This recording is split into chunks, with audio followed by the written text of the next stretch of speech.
Last night, it was 30 degrees outside. Cold enough to just stay inside.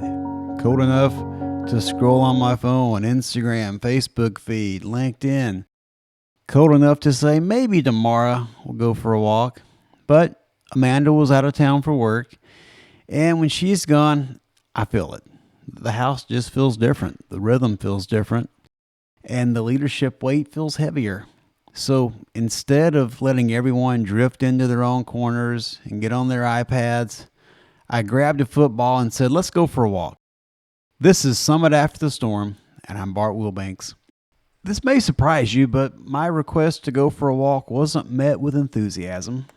If you have competitive kids, you know the dynamic. Everything becomes a contest. Who's the fastest? Who's the strongest? Who can score the most points? Who's right? Who's wrong? Competition can sharpen you, but unchecked, competition can divide you. And lately, I've been trying to teach something different. Not how to win against each other, but how to win together. We started walking laps around the neighborhood. I told them, here's the challenge. Not who can catch the most passes, who can get the most touchdowns, not who throws the best. How many passes can you guys catch together? Now they're 10 and 12. The neighborhood's not lit very well. So I knew there were going to be some drop passes. So I told them I won't restart the count. We're going to see how many passes we can catch. Now they rolled their eyes at first, not because they don't love throwing the football, but they really wanted to compete with each other. So I kept them focused on one number, the team number. At first, they didn't like it. They were still yelling at each other, overthrowing the balls, blaming their brother when the ball went over their head, frustration. But slowly something shifted. They started adjusting for each other, slowing their pace, calling out encouragement instead of criticism. And the number kept climbing. 50, 51, 52. By then, none of us felt cold anymore, because when your focus is on a shared goal, discomfort fades.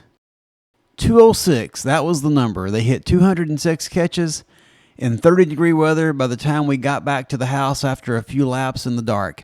And when we got back home into the garage, they were proud.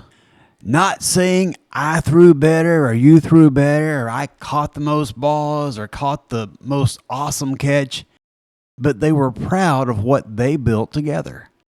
This is true on mountains, in business, and this is true in families.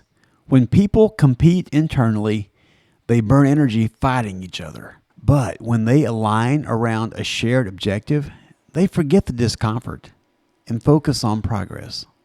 The temperature didn't change last night. If anything, it got colder throughout the walk. But the focus did, and the focus determines endurance. When Amanda's gone, I'm reminded of something important. Leadership at home matters more than leadership anywhere else. It's easy to preach teamwork in a boardroom. It's harder to cultivate it in your own driveway.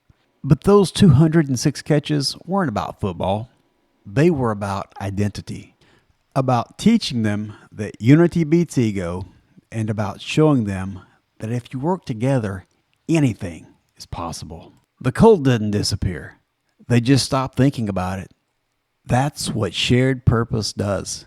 It doesn't remove difficulty. It reframes it. If this resonated, follow the podcast on Spotify and learn more at summitafterstorm.com. And until next time, keep climbing. Poly poly.